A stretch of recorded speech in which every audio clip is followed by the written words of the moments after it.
ನೀನೇನೆ ಇಲ್ಲಿ ನಮ್ಮೂರಲ್ಲಿ ಹಬ್ಬ. ಇದು ಕನಸೋ ನನಸೋ ಒಂದು ಅರ್ಥನೇ ಆಗುತ್ತಿಲ್ಲವಲ್ಲ. ಶಂಕರ, ಇದೊಂದು ಜಯರಾಜನ ಸ್ವಂತ ಮಗ. ಹೌದು, ನೀನು? ನನ್ನದು ಇದೇ ವರ್ಷಿಲ್ಲ. ನಮ್ಮ ಹೊಲ ಇದೇನೆ. ನಮ್ಮ ಹಣ್ಣುಗಳೊತ್ತಿಗೆ ಹೋಗುತ್ತೇವೆ ಎಂದಿದ್ದರು. ಅದಕ್ಕೆ ಕೆಲಸ ಮಾಡುತ್ತಿದ್ದೆ. ಅಪ್ಪ, ಎಂತ ಆಶ್ಚರ್ಯ ನೋಡಿದೆ ಶಂಕರ್. ನಮ್ಮಿಬ್ಬರ ಪ್ರೀತಿ ಮುರಿದು ಬಿತ್ತು ಅಂತ ಅಂದುಕೊಂಡಿದ್ವಿ, ಆದ್ರೆ ಆ ದೇವರು ಮತ್ತೆ ಒಂದುಗೂಡಿಸ್ಬಿಟ್ಟ.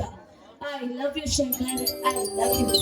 ಇನ್ನು ಮುಂದೆ ಈ ಪ್ರೀತಿ ಮುಂದುವರೆಯುವುದಿಲ್ಲ ಶಿವ. ಶಂಕರ್, ಏನ್ ಮಾತನಾಡ್ತಾ ಇದ್ರ ನೀವು? ನಮ್ಮಿಬ್ಬರ ಪ್ರೀತಿಯ ಬಗ್ಗೆ ಎಷ್ಟು ಆಸೆ ಕನಸುಗಳನ್ನು ಕಟ್ಟಿದ್ದುಕೊಂಡಿದ್ದೀವಿ ಅಂತ ಗೊತ್ತಿಲ್ವಾ ನಿಮ್ಗೆ? ಹೌದು ಶಿಲ, ಕಟ್ಟಿಕೊಂಡಿದ್ದೆವು ನಿಜ. ಆದರೆ ಅವಾಗ ನಾನು ಯಾರು ಅಂತ ಗೊತ್ತಿರಲಿಲ್ಲ, ನೀನು ಯಾರು ಅಂತ ಗೊತ್ತಿರಲಿಲ್ಲ. ಆ ನಿಸರ್ಗವೇ ನಮ್ಮಿಬ್ಬರ ಪ್ರೇಮಕ್ಕೆ ಮಿಲನ. ಯಾಕೆಂದರೆ ಈಗ ನೀನು ಶ್ರೀಮಂತರ ಕನ್ಯಾಮಣಿ, ಮೆಲಗಿಯು ಅರಮನೆಯಲ್ಲಿ ಕಾಲ ಕಳೆಯಬೇಕಾದ ನೀನು ಬಡವನ ಗುಡಿಸಲಿ ಹೇಗೆ ಬರುವೆ? ಸಾಧ್ಯವಿಲ್ಲ ಶಿಲ, ಸಾಧ್ಯವಿಲ್ಲ. ಅಂದ್ರೆ ನನ್ನನ್ನು ಸಾಕಲಿಕ್ಕೆ ಆಗುದಿಲ್ಲ ಅಂತ ನೇರವಾಗಿ ಹೇಳ್ತಾ ಇದ್ದ. ಮೊದಲು ಹೇಗಿದ್ವೋ ಹಾಗೆ ಇದ್ದು ಬಿಡೋಣ. ಸಿಟಿಯಲ್ಲಿ ಯಾವ ಆಸ್ತಿ ಅಂತಸ್ತು ನನಗೆ ಬೇಕಾಗಿಲ್ಲ. ನಡೆಯಿರಿ, ನಾವಿಬ್ರು ಇಲ್ಲಿಂದ ಹೋಗಿ ಬಿಡೋಣ. ನಿಲ್ಲಿಸಿಲ್ಲ, ನಾನೊಬ್ಬ ಮಾಮೂಲಿ ಬಡವ. ಮೇಲಾಗಿಯೂ ಮುಖರಿ ಬೆಲೆ ಇಲ್ಲ.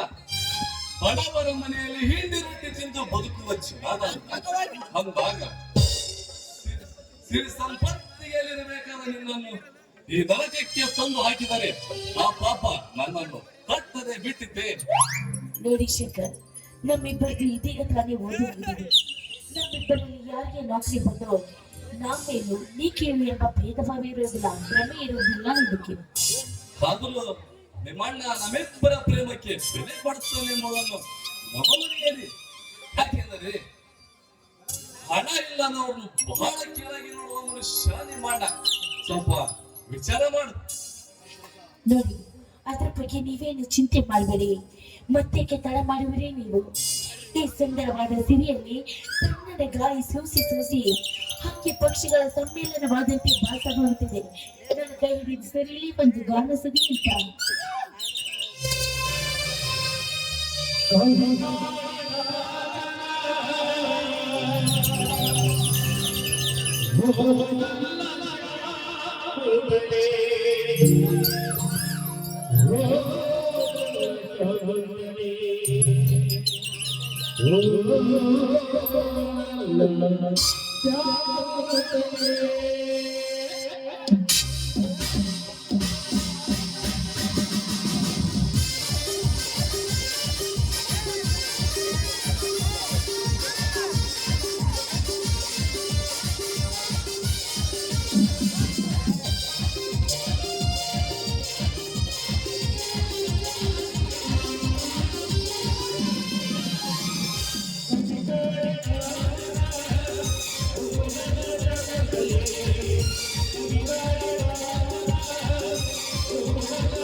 ಶಂಕರ್, ಮನೆಯಲ್ಲಿ ನನ್ನ ನನಗೋಸ್ಕರ ನನ್ನ ಗಾಡಿ ಕಾಯ್ತಾ ಇರುತ್ತದೆ. ನಾನೇನು ಬರುತ್ತಲೇ ಶಂಕರ್. ನೋಡಿಸಿಲ್ಲ ಹಿಂಗು ತಿಂದ ಮಂಗನಂತೆ ಆರಿತು ನಮ್ಮ ಬಾಳು. ಅದಕ್ಕಾಗಿ ಸ್ವಲ್ಪ ಎಚ್ಚರಿಕೆಯಿಂದ ಕಾಲಿಡು. ಶಂಕರ್, ಯಾಕೆ ವಿಚಾರ ಮಾಡುತ್ತೀರಾ ನೀವು? ಅದ್ರ ಬಗ್ಗೆ ಯೋಚನೆ ಮಾಡಬೇಡಿ ನೀವು. ಎಲ್ಲದಕ್ಕೂ ಆ ದೇವರು ಒಂದು ದಾರಿ ತೋರಿಸಿ ಕಳಿಸಿದ್ದಾನೆ.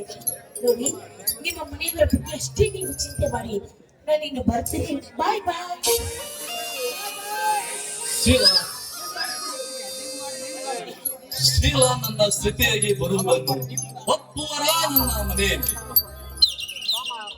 ಅದರಲ್ಲೂ ದೊಡ್ಡವನಾದ ಅರ್ಜುನನ ಮನೆಯನ್ನು ಮುಚ್ಚಿ ನನ್ನ ಮನೆಗೆ ಒಪ್ಪುವರ ನನ್ನ ದೊಡ್ಡಣ್ಣ. ಹಾಗಾದರೆ ನಮ್ಮಿಬ್ಬರ ಪ್ರೀತಿಯ ವಿಚಾರವನ್ನು ಹೇಗೆ ತಿಳಿಸುವುದು? ಇರಲಿ, ಒಂದು ಒಳ್ಳೆಯ ಸಮಯ ನೋಡಿ ತಿಳಿಸಿದರೆ